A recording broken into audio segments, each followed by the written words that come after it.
Hello everyone, welcome back. I got in the new Z9 magazine from Shield Arms for the Glock 43. Okay, Shield Arms, I've been really looking forward to getting this. The reason is because the standard Glock magazines for the Glock 43 are kind of neutered, right? It's a 6-round magazine, and I carry it with one in the chamber, so a total of 7 rounds. So compared to the, let's say, like a SIG 365. It's a 10-round magazine plus one in the chamber. So with the SIG 365, same gun size rather. You got 11 rounds versus 7 rounds over here. So that is one of the shortcomings of the Glock 43. I still prefer to carry the Glock 43. Main reason is because I built this and I have a lot of pride in this. So I prefer to carry this. Okay, so that's the reason. I mean, I was planning to get the SIG 365 at some point, but the reason why I'm probably going to keep carrying this, right? Because this is a gun that I built and I have a lot of pride in. And I live in a very low, I didn't mind carrying it with a 6-round magazine plus one in the chamber, and then a backup magazine. The reason is because I live in such a low crime area. The main reason why I carry is to assert my right to bear arms. Okay, so that's the reason why I carry. I don't carry because I really think it's likely I would ever need to use a gun for self-defense. However, better have it than wish you had it. Okay, so let's talk about the Z9. It's a 9-round magazine, and it's nice that they actually number the rounds for you, right? You got the numbers 4, 6, 8 on one side, and then 5, 7, 9 on the other side. So it's a 9-round magazine. It does have the little pinky extension here, which I don't like. I prefer the flush magazines, okay? It does have that little pinky extension. The reason why I don't like it is because when I sit in the car seat, I can feel that half inch, right? I have tried carrying it with the pinky extension. I prefer the flush bottom. However, if this works out, my idea is that I'm going to continue to carry it with the 6-round magazine. And then over here, the backup magazine will be this one, right? So the Z9 will be my backup magazine. So that's my idea. Now, the way they got 9 rounds in here is because the Glock factory magazines, it's an inner steel case. Basically, it's an inner steel body, and then it has a plastic outer case. Okay, so it's kind of like it's like 2 magazines basically, right?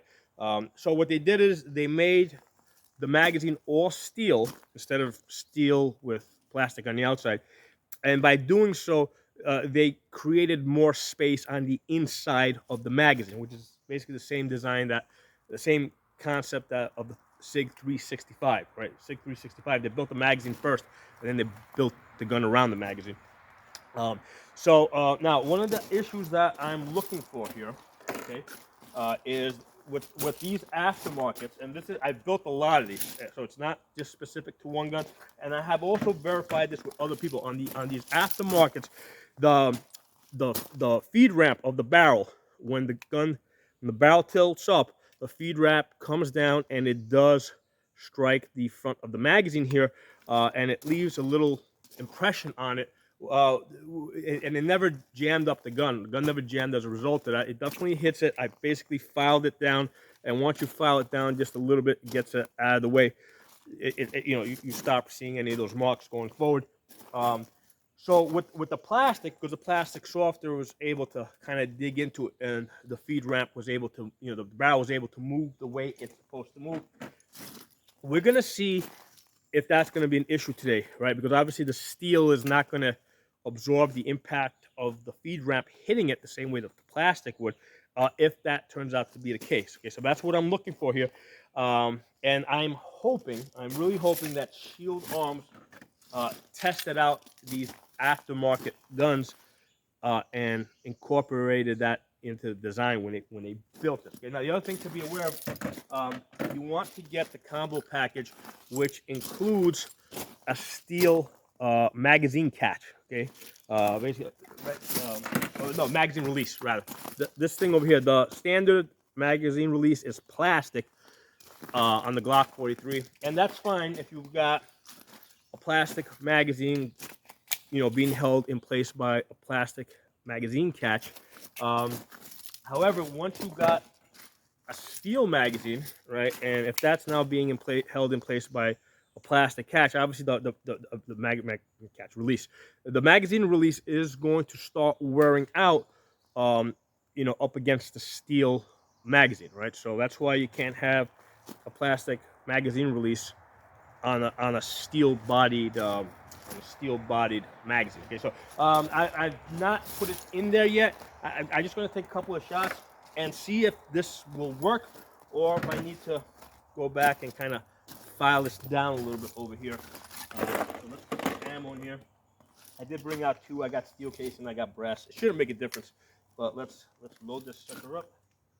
Take a couple of shots, and hopefully we will not have a problem. Now, I'm going to have to do a whole bunch of shooting on this before I consider carrying this magazine as a backup. Actually, before I even load this thing up all the way, let's just take a couple of shots and see if this thing's even going to work. Okay. So it goes in. Now, one of the things that to be aware of when you got these little pinky, basically the extended magazines, because this is an extended one, when your pinky goes on it, right, that can move the magazine. So that can cause issues, right? Because there's going to be a little bit of movement there. And now by putting more pinky on it, so that's one of the problems that I have heard of with the SIG 365. When you use the extended 12-round magazines, there are jamming problems. Okay, so that's something to be aware of. Now, I prefer to carry with the flush one, just because when I sit down in the car seat, it doesn't stick out. I've tried carrying this with the pinky extension. Yeah, that little extra half-inch, I can feel it when I'm sitting in the car seat. So if this works out, my goal is to carry the Glock 43 with a flush magazine, and then over here where I have my backup magazine, that backup magazine can be the Z9. Okay, so that's where I'm trying to go with this, right? So let's take a couple of shots, see how this works. Put in there. Put you in there. Fed okay. Put the lockout. Let me see any wear on the magazine. This is what we're looking for here. I look at that. I do not see any strikes on that. It looks like they took the aftermarkets into account when they designed this. Let me load up the whole magazine, because I didn't load up that magazine entirely. And yeah, now that I see that it's working, what I'm going to do is I'm going to go back and I'm going to put the steel magazine release in there. Magazine catch. Yeah, no, magazine release. Magazine release. I'm gonna put this thing, I'm gonna put that in there, and I'm gonna test it out a whole bunch. And if that works out, I already spent this combination, magazine plus the magazine release, is $60. Right off the bat, I'm just gonna order 2 more off of Shield Arms, because this has value. This has some serious value. Actually, let me put one in the chamber too. So now we got 10 rounds.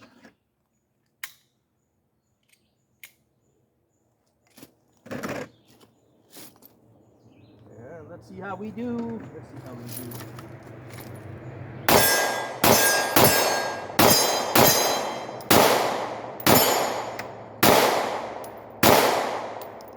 Lockout. This is good. I would really like if they made one that was flush. All right, they could make one that is flush. I'd really like that.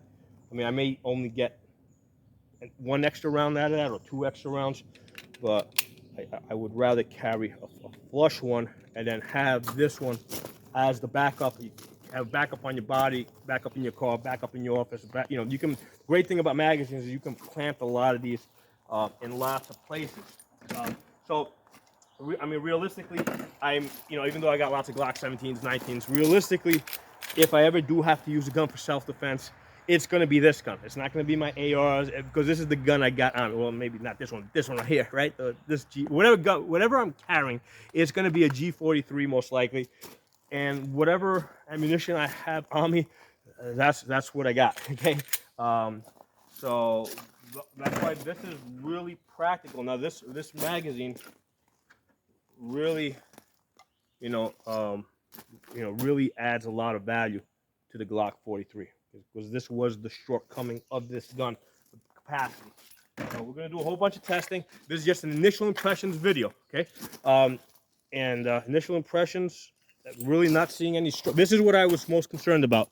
That was gonna be all bent out of shape or scratched up or starting to take a beating. And that's what I was concerned about, because on the factory Glock,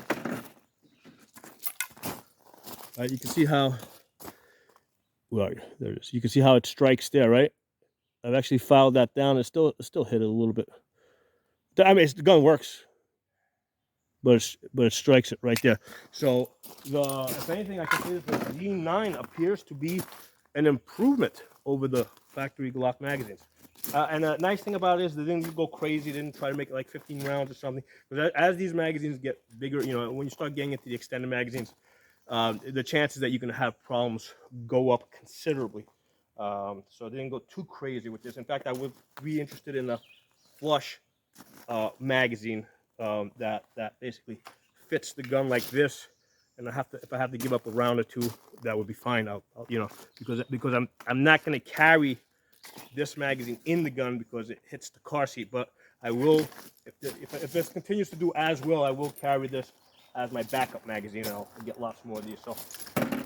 So far, looks like Shield Arms did a really good job with this Z9. As I understand it, this was actually the first project that they started, and then when Glock came out, I think with the 43X, they kind of put this project on the side, and they went and they made a 15-round magazine for that, and now they basically came back to this. Okay, so this was their original project, which they kind of put on the back burner, and now they've come back to this to complete it. And I'm really happy. I was not, quite honestly, I was not expecting for this to work so well. I was expecting I would have to modify this a little bit, but it's working, and it's working with steel case, is what I was just shooting, right? Thanks for watching. If you're not a member of my channel, subscribe. Hit the bell button so you get notification of new videos, and also follow me on Odyssey, which is an uncensored platform. Odyssey is spelled ODYSEE.com, and my channel name over there is Pocono Tactical. On YouTube, I've got Absolute Guns. I also got Pocono Shooting as backup channels, to try and stay ahead of the censors. So thanks for watching. I'll talk to you all soon.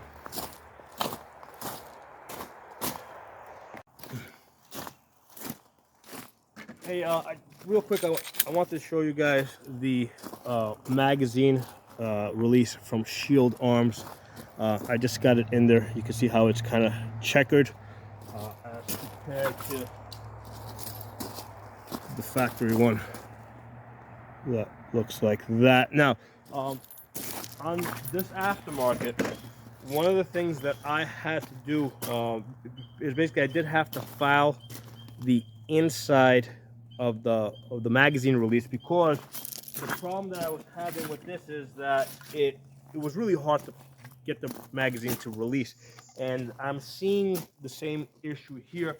I mean, it'll release, but you just gotta press it really, really. There you go. You gotta push that thing really, really hard, and there you go.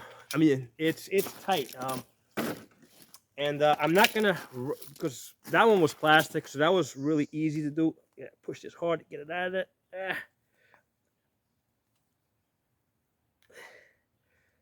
Might get out of it. There you go. You gotta really push it in there to get it out. And I'm wondering, and some of you guys that have factory Glock 43s, you let me know if that's the same issue with the factory Glock 43s, or if this is specific to the got it out that time. Specific to the aftermarket. I'm not gonna rush to file this one down. The reason is because it's steel, so obviously it's a little bit more work. Secondly, I want to find out if there's a reason why Glock did this the way they did it. Maybe, I don't know, the spring weakens over time and they felt that they needed to make it so tight. I don't know, but I'm not gonna rush on it. If I'm not tired, I can get, you know, because if you do this repeatedly, your thumb starts getting tired, you start missing it. But if you're a little better rested, there you go. You gotta really catch it in that corner over there to get it to release.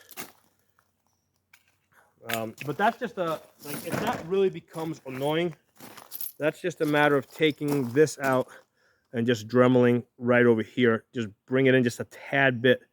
I'm not going to rush to do that. I'm going to kind of see how I feel about this in the coming weeks. Since I got you guys back on video, let's take a few more shots with this. Blow this up. I'm really excited about this. I gotta say, I am very, very, very excited about this. And I'm gonna contact Shield Arms and see if I can do a bulk purchase from them. And then this way, my customers that I train, they can also try this out, see how they like it. Right? 9 in a. Yeah.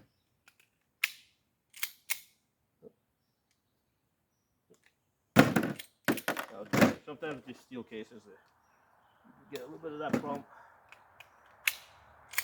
There you go. Just top this off.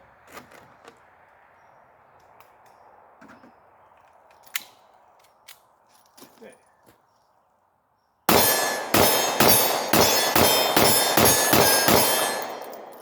10-round goodness, baby.